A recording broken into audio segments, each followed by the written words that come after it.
Assalamualaikum warahmatullahi wabarakatuh. Terima kasih telah memberikan kesempatan untuk mempresentasi dari hasil proposal skripsi saya. Pertama-tama perkenalkan, nama saya Rudianto, NPM 718411932. Saya dari Universitas Sudaraja, Prodi Ilmu Hukum, Fakultas Hukum. Saya akan mempresentasikan proposal skripsi. Judul proposal yang saya buat di sini, ketidakaktifan surat pernyataan damai dalam kasus pembunuhan bayi ditinjau dalam perspektif hukum pidana dan Undang-Undang Nomor 35 Tahun 2014 tentang Perlindungan Anak.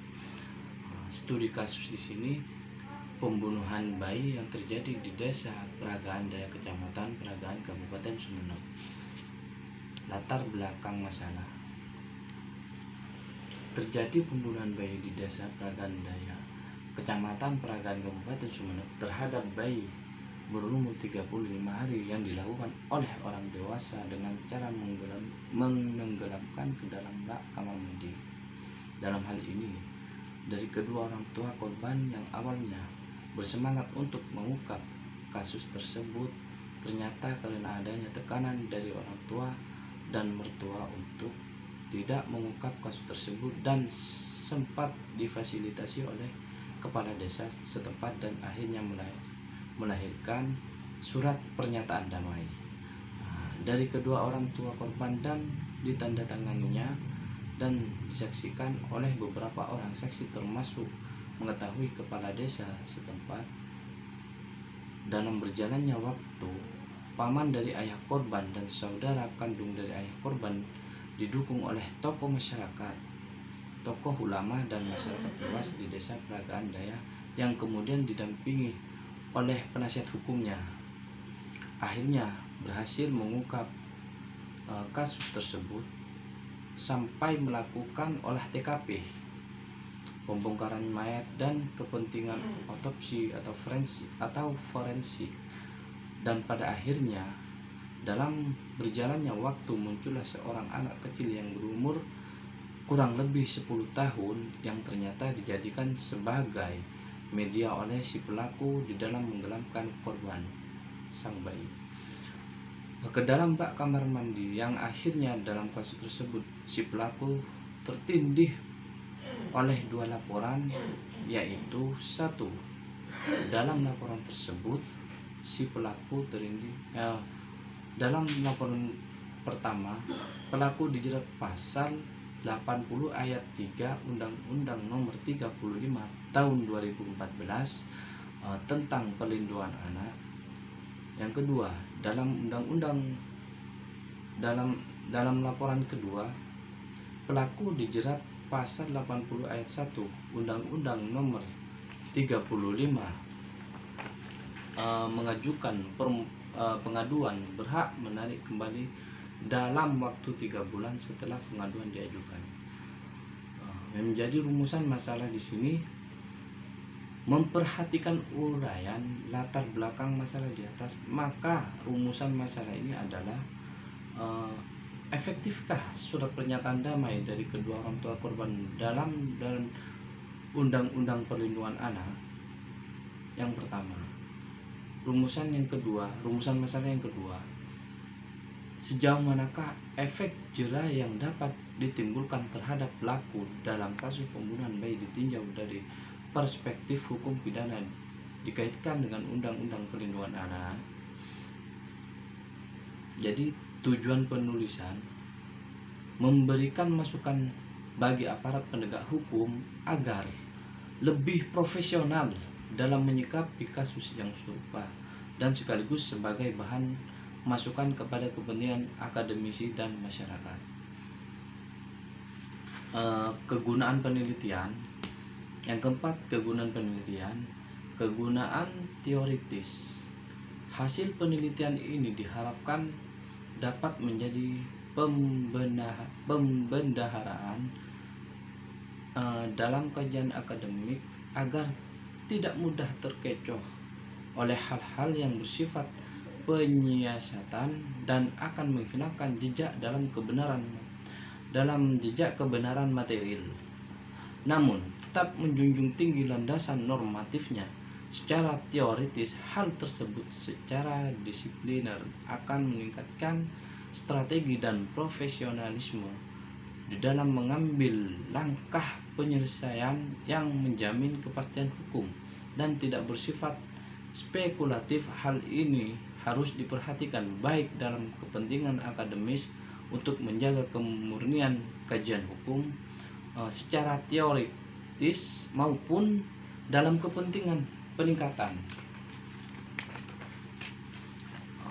peningkatan profesionalisme, maksudnya aparat penegak hukum dalam menyikapi setiap kasus serupa atau yang tidak serupa.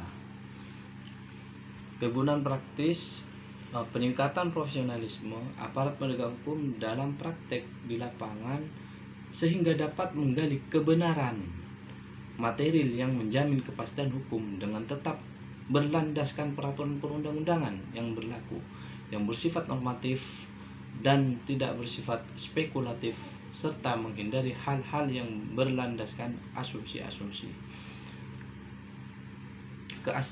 Yang kelima, keaslian penelitian.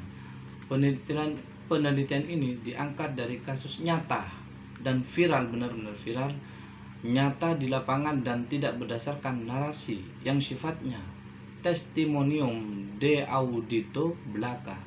Namun dalam hal ini berdasarkan fakta di lapangan dengan melakukan pendekatan secara yuridis normatif dan case approach. Yang keenam adalah metode penelitian. Metode penelitian di sini jenis penelitiannya, tujuan dan penelitian. Jenis penelitian jika dilihat dari sudut tujuannya adalah penelitian hukum normatif atau penelitian hukum doktrinal. Penelitian hukum doktrinal adalah penelitian hukum yang berupaya melakukan inventarisasi hukum positif, penemuan asas dan dasar falsafah hukum positif, serta penemuan hukum in concerto yang diterapkan pada perkara hukum tertentu. Jenis penelitian yang kedua, penerapan penelitian. Penelitian jika dari sudut penerapan, maka penelitian ini fokus pada masalah-masalah itu adalah masalah hukum inkonsistensi. Tujuan pembuatan penelitian. Jika dari tujuan pembuatannya penelitian diarahkan pada penelitian yang dapat memecahkan suatu masalah atau problem solution, solusinya adalah mengadakan sosialisasi kepada masyarakat. Penelitian yang keenam berkaitan dengan pendekatan penelitian. Untuk masalah dalam proposal skripsi ini digunakan pendekatan yuridis normatif. Adapun yang dimaksud dengan pendekatan yuridis normatif adalah meninjau suatu masalah dari peraturan perundang-undangan, jurisprudensi dan asas-asas hukum yang berlaku dalam kaitannya dengan permasalahan yang ada. Sumber yang menjadi sumber bahan hukum primer, Undang-Undang Nomor 35 Tahun 2014 sebagai perubahan atas Undang-Undang Nomor 23 Tahun 2002 tentang perlindungan anak. B. Undang-Undang Nomor 11 Tahun 2012 tentang sistem peradilan pidana anak. Sumber bahan hukum yang C. Undang-Undang Nomor 48 Tahun 2009 tentang kekuasaan kehakiman. Bahan hukum sekunder. Dalam penulisan outline skripsi ini, sumber bahan hukum saya peroleh melalui literatur serta ditunjang dengan sebagai informasi yang saya peroleh dari majalah-majalah hukum, dan studi kasus di lapangan. Di samping itu juga dilakukan wawancara dengan tim penasihat hukum pengacara yang mengenai kasus dimaksud yang berkaitan dengan perkara-perkara pidana tersebut. Bahan hukum tersier, sumber bahan hukum yang menunjang, bahan hukum primer dan bahan hukum sekunder yang meliputi kamus hukum, kamus bahasa, ensiklopedia, dan lain-lain.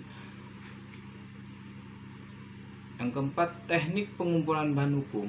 Mengenai teknik pengumpulan bahan bahan hukum saya peroleh dengan cara menginventarisir data yang ditemui dalam literatur yang menginventarisir data literatur yang di perpustakaan dan juga data teoritik dalam pengumpulan bahan hukum ini. Juga dilakukan studi kasus yang terjadi di lapangan dengan melalui wawancara terhadap tim penasihat hukum atau pengacara yang mengenai kasus tersebut yang terjadi di Desa Pragandaya, Kecamatan Peragaan, Kabupaten Sumeneb. Analisis bahan hukum. Dalam menganalisis bahan hukum yang ada, penulis menggunakan deskriptif analitis. Data yang terkumpul pada awalnya disusun dan kemudian dianalisis tentu saja dalam menganalisa data dan digunakan metode deskriptif analitis dengan mempertimbangkan hal-hal yang bersifat yuridis.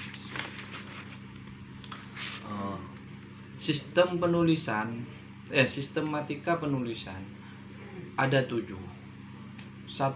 Latar belakang masalah. Yang kedua, rumusan masalah. Yang ketiga, tujuan penulisan. Keempat, kegunaan penelitian. Dan kelima, keaslian penelitian. Keenam, metode penelitian. Dan ketujuh, sistematika penulisan. Cukup, terima kasih. Untuk daftar pustaka,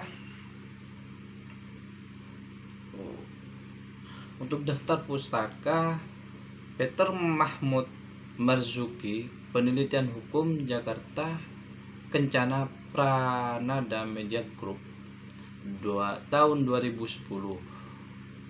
Muljatno, Kitab Undang-Undang Hukum Pidana, Jakarta. Bumi Aksara, tahun 1999. Andi Hamzah, KUHP dan KUHP edisi digabungkan dalam satu buku, Jakarta. PT Rineka Cipta, tahun 2000. R. Suroso, Sarjana Hukum, Pengantar Ilmu Hukum, Jakarta. Sinar Grafika, tahun 1996. Muljatno, Asas-asas Hukum Pidana, Jakarta. PT Rineka Cipta, tahun 2002. Mohon terima kasih atas presentasi proposal skripsi saya. Jika ada kesalahan dan kata-kata, mohon maaf. Untuk dosen pengampu metode penelitian hukum itu Pak Zen. Assalamualaikum warahmatullahi wabarakatuh.